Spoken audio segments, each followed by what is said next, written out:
মুহূর্তে আমরা দেখতে পাচ্ছি ডক্টর মোহাম্মদ ইউনূস তিনি কিন্তু আজকে দর্শক এই মুহূর্তে আমরা দেখতে পাচ্ছি ডক্টর মোহাম্মদ ইউনূস তিনি তার মামলার শুনানিতে হাজিরা দিয়েছিলেন আদালতে এবং এই মুহূর্তে তিনি তার শুনানির শেষে তিনি কিন্তু নিচে এসেছেন এবং যেটি আসলে আজকের শুনানিতে হয়েছে সেটি হচ্ছে যে আগামী 12 জুন দুদকের করা তার বিরুদ্ধে যে মামলা সেই মামলার আদেশ কিন্তু হবে আগামী 12 জুন এবং সেই দিন ধার্য করার পরে এই মুহূর্তে আমরা দেখতে পাচ্ছি যে ডক্টর মোহাম্মদ ইউনূস তিনি আদালত প্রাঙ্গণ এখন ছাড়বেন। অবশ্যই তিনি তার আগে কিছু কথা আমাদের গণমাধ্যমকে জানাবেন, সেটার জন্য আমরা অপেক্ষা করছি এই মুহূর্তে। এবং আমরা দেখতে পাচ্ছি তিনি এখনও খুব সদা হাস্যোজ্জ্বল রয়েছেন, হাত নাড়িয়ে হাত উঁচিয়ে তিনি অভিবাদন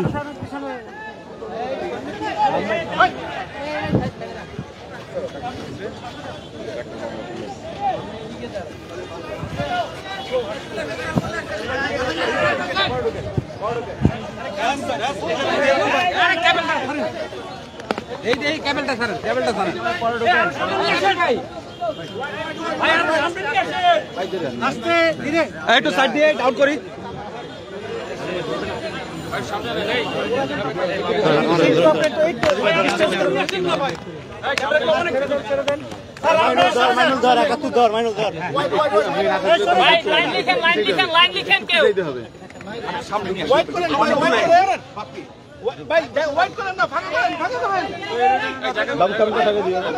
বসেন সামনে বসে আমরা যাই বসা যাবে না ভাইয়া আপনি একটু অ্যাঙ্গেলে চলে যান সাড়ে 13 পাচ্ছি না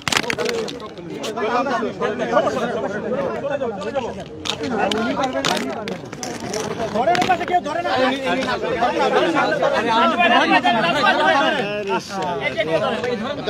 অভ্যস্ততার ব্যাপার আছে একজনে এতগুলো দিলে কেমনে ধরবো আপনি নিচে বসেন আরে আমি আমার নিচে করতে সবাই পাচ্ছে এই ভাই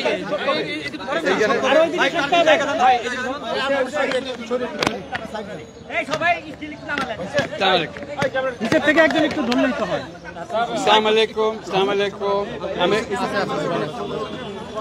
আমি খুব সংক্ষেপে বলবো, তারপরে আমাদের আইনজ্ঞ যিনি আছেন তিনি বিস্তারিতভাবে বলবেন। আমি শুধু বসে বসে চিন্তা করছিলাম সেখানে কোর্টরুমে মহাকাব্যের কথা। মহাকাব্যে কিছু দেবদেবী থাকে, তারা অভিশাপ দেয় এবং যাদের উপর অভিশাপ দেয় তারা অভিশপ্ত জীবন যাপন করে। আমিও মনে হয় এরকম কোনো মহাকাব্যের অংশ হয়ে গেছি, কোনো দেবদেবী আমার উপর অসন্তুষ্ট হয়েছে, আমার উপর অভিশাপ করেছে। যে অভিশাপের কারণে আমরা এখানে আজকে দুর্নীতি দমন কমিশনে হাজির হয়েছি। তো সেখানে আজকে এই অভিশপ্ত জীবনের ভেতরেও একটা শীর্ষ বিন্দু আছে। আজকে এরকম একটা শীর্ষ বিন্দুতে পৌঁছলাম আমরা। এই প্রথম লোহার খাঁচায় কাঠগড়াতে দাঁড়াতে হলো। এটা একটা দেখার মতো দৃশ্য। আমি কেউ আশা করছিলাম কেউ ছবি তুলবে, কিন্তু ভেতরে তো ছবি তোলার ব্যবস্থা নেই। এটা আমার জীবনের একটা স্মরণীয় ঘটনা যে লোহার খাঁচার ভেতরে দাঁড়িয়ে আছি আদালতের কাঠগড়ায়। এই অভিশপ্ত জীবনের একটা অংশ, সেটা কথা উল্লেখ করলাম। এবং এর একটা হলো যে আমরা নোবেল পুরস্কারের কথা সবাই জানি, সবাই বুঝি। দুটো নোবেল পুরস্কার দেওয়া হয়েছিল, একটা ছিল আমার নামে, একটা ছিল গ্রামীণ ব্যাংকের নামে। দুটারই সমান গুরুত্ব, সমান মর্যাদা, কারণ কোনোটা কম নয়। একটা যৌথভাবে দেওয়া হয়েছে তাও না, এটা ইন্ডিপেন্ডেন্ট, দুটোই ইন্ডিপেন্ডেন্ট। তো পৃথিবীর ইতিহাসে কোনো নজির নাই যে একজন নোবেল বিজয়ী আরেকজন নোবেল বিজয়ীর বিরুদ্ধে মামলা করতে দুদকে হাজির হয়েছে। এটা আমাদের কপালে হলো। এটা অভিশাপের একটা অংশ। যে অভিশাপ আমরা বহন করে যাচ্ছি, সে অভিশাপে এমন জিনিস হয়েছে যে একটা নোবেল বিজয়ী, এবং নোবেল বিজয়ী হলো যে খুবই সম্পৃক্ত নোবেল বিজয়ী, যে অনেকটা পিতা পুত্রের সম্পর্কের মতো নোবেল বিজয়ী, যে আমার কারণে এটা সৃষ্টি হয়েছে এবং তারা নোবেল পুরস্কার পেয়েছে, সেটাও আমার সঙ্গে যুক্ত হয়ে পেয়েছে। এখন এটারই একটা অংশ যে নোবেল পুরস্কার পেয়েছে দুজনের মধ্যে একজন। এটা আমার বিরুদ্ধে এটা এমনভাবে নিয়ে আসলো, খুব কঠিন ভাষায়, খুব দৃঢ় ভাষায় আক্রমণ করে। অভিযোগ থাকতে পারে, তো রূঢ় ভাষায় আক্রমণ করে এই অভিযোগগুলো করা, যে অভিযোগের কোনো ভিত্তি নেই, যেটার ব্যাপারে আমরা আপনাদেরকে সবাইকে জানিয়েছি ঘটনা কি ঘটেছিল। এটা ঘটনার মধ্যে কোনো সত্যতা তো নাই, যে জিনিস দিয়ে দিয়েছিলাম সেটার জন্য আমাকে অভিযুক্ত করা হচ্ছে, অনেক টাকা মেরে দিয়েছি ইত্যাদি ইত্যাদি। এবং এই পর্যন্ত আমার বিরুদ্ধে যত অভিযোগ এসছে, এই অভিযোগ এসছে আমার বিরুদ্ধে এবং আমার সহকর্মীদের বিরুদ্ধে। তারা অভিশাপের একটা অংশ, সেই অভিশাপ তাদের উপরে পড়েছে।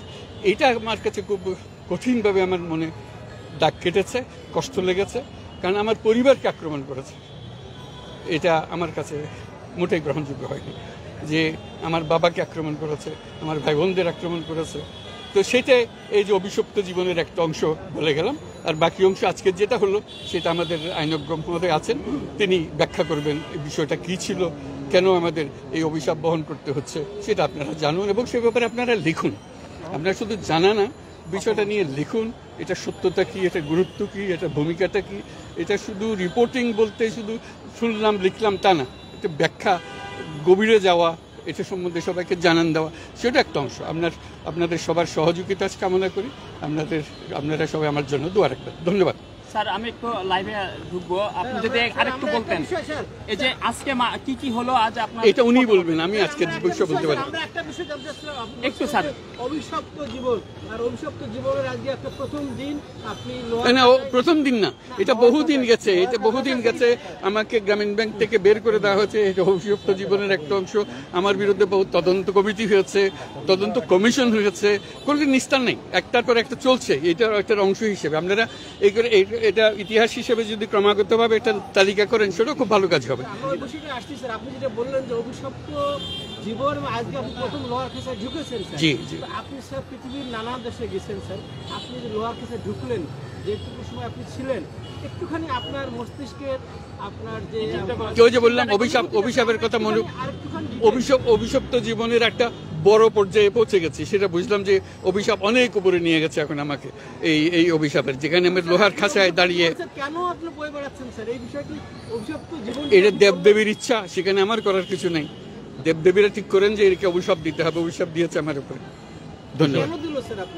ওদের দেবদেবীর কাছে যেতে হবে, এটা অনেক কাঠখড় পুড়িয়ে তাদেরকে সন্তুষ্ট করে খবর বের করতে হবে।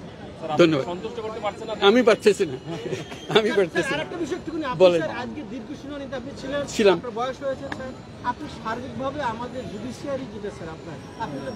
আমি কোনো মন্তব্য করব না জুডিশিয়ারি নিয়ে, আমি শুধু আজকে বিচার কাজ যেটা হলো সেটা হলো।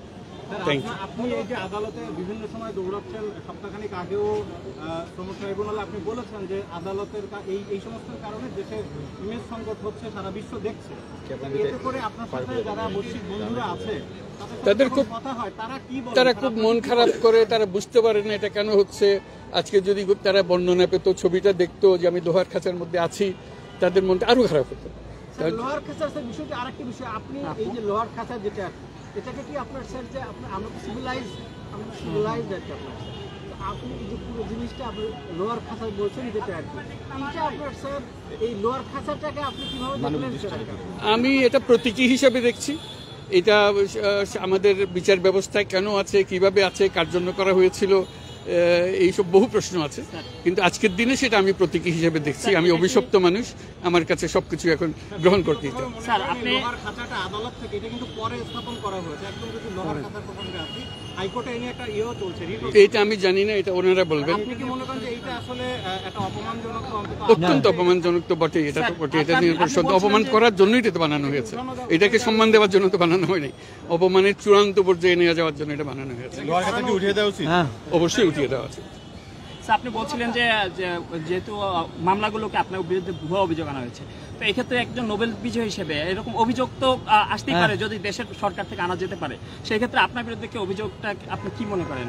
নোবেল বিজয়ী হিসেবে আপনাকে অভিযোগ? নোবেল বিজয়ী হয়েছি না, দেশের নাগরিক হিসেবে কেন আমার বিরুদ্ধে মিথ্যা মামলা হবে?